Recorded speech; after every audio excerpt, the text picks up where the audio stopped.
Guess who's back? This is Remington Steele.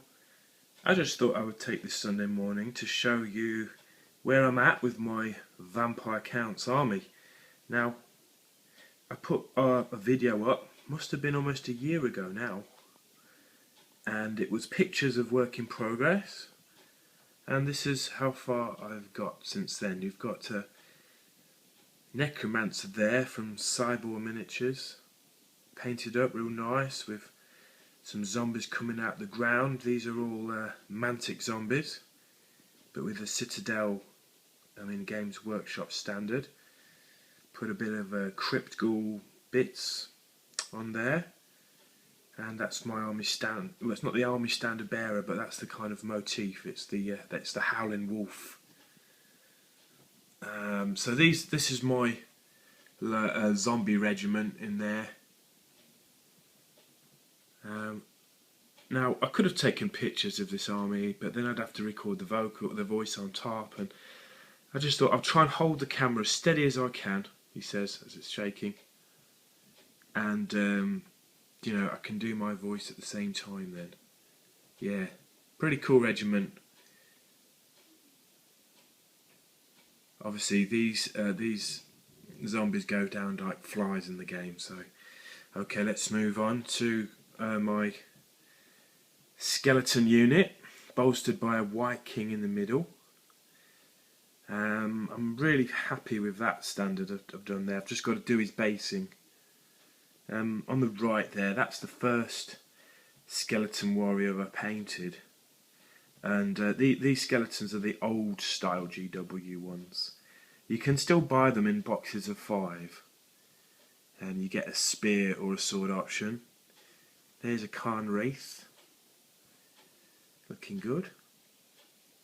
The basing, not the basing, but the trays I've got to hold all these, they're a bit random, and I think once I finish painting, I will get either choose the style on the left or the style on the right. The style on the right takes flipping ages to do, but they look really cool. So there's 35 or so skeleton warriors. Yeah, I really enjoy painting those ones. They're easier to paint than the new ones. The new ones have a heck of a lot more detail on them. So at the back here, we've got our hex wraiths. Yeah, really pleased with those. I don't really see them in battle reports very often. I don't know. I think Matthew Reeson's used them a couple of times. He's the Vampire Counts champion player over stateside. This here's a Banshee. My girlfriend looked at this the other day. She said, "Oh, that's really nice," and she looked at the face and nearly dropped it because it looked kind of so creepy. Yeah, so that did the job. Here we have my second skeleton regiment, and this is the new Games Workshop style.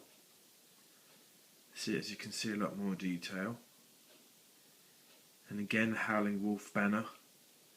I'm just thinking whether I should paint the banner green, or like that kind of mouldy green colour, like that one, because that looks really cool. Yeah. Oh, so where were we here? You got my winged vampire lord, and necromancer in the middle, cool figure. Got a skeleton champion in the middle. Yeah, what was difficult with this regiment is actually ranking them up, because it's hard to find a model that this necromancer can stand next to because his cloak sticks out. Same with the vampire lord there. I don't know if that really matters in the game. And obviously the Banshee at the back, you can't stick her in this regiment unless she's in the corner. Yeah, because her hands and the cloak get in the way. Yeah, nice. Might need about 10 more of those, but I'm thinking of buying the Garden of Moor box and then using the bits in there as fillers. Okay, let's move on. See my Vargeists here. Yeah. Grr.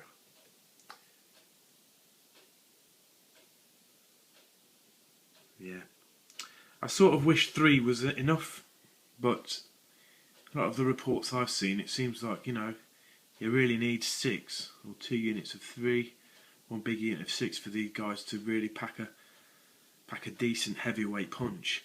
Here are some Ghouls.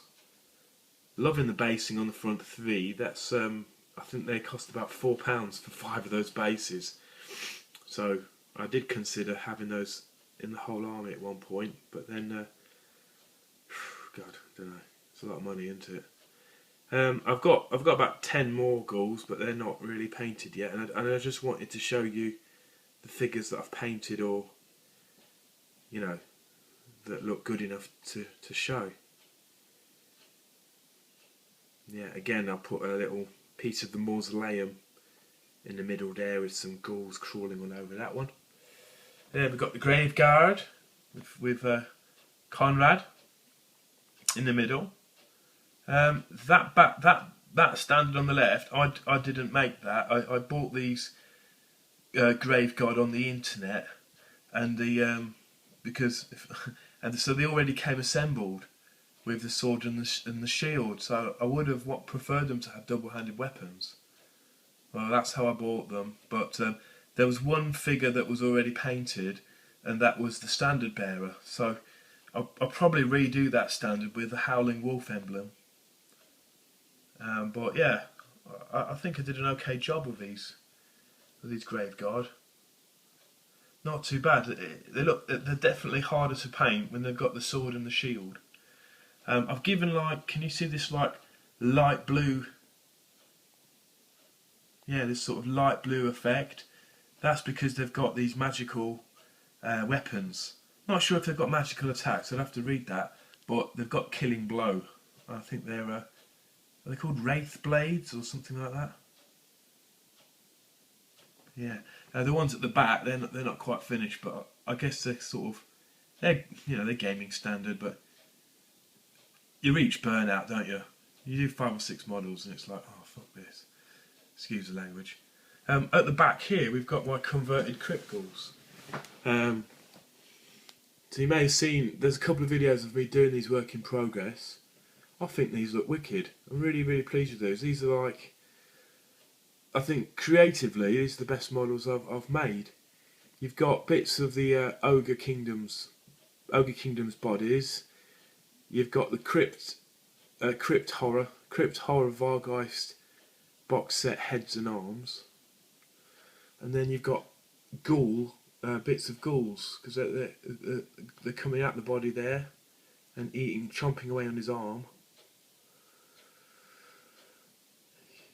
Yeah, I mean the only thing is I think I'm gonna need to do 3 more of these, aren't I? Because 3 aren't enough. So you know, I don't really want to paint 3 more Vargeists, and if I buy 3 crypt horrors, then they're going to look really different to these conversions I've made. Anyway, look at this one here. Have you ever seen Mad Max Beyond Thunderdome? Well, I got the idea of that. You've got the little guy on top who's kind of controlling the big guy, sort of mice and men. Yeah, or Master Blaster. That's what it's called, Master Blaster. So that's Master on top, and Blaster is the body there. So yeah, have you noticed there's no Terrorgeist? There's no large monster. Here's my backup zombies. So these will be like the newly raised ones. If my necromancer's raised dead, they can raise these in the game. Or if not, I can just add them to the largest zombie unit. Over here I've got, yes, that's the Forge World White King BSB. So that's sort of the last one to paint, I think, before I've got an army ready. Yeah, I've got to finish off these Ghouls, I suppose, if I use them at all. But let's have a little overview of the army, like that. Yeah, I think that's ready for a game, wouldn't you say? So yeah, big thank you to Mr. Reefy, Mr. Malorian, for all the encouragement, Rubicon. Andy 2D6.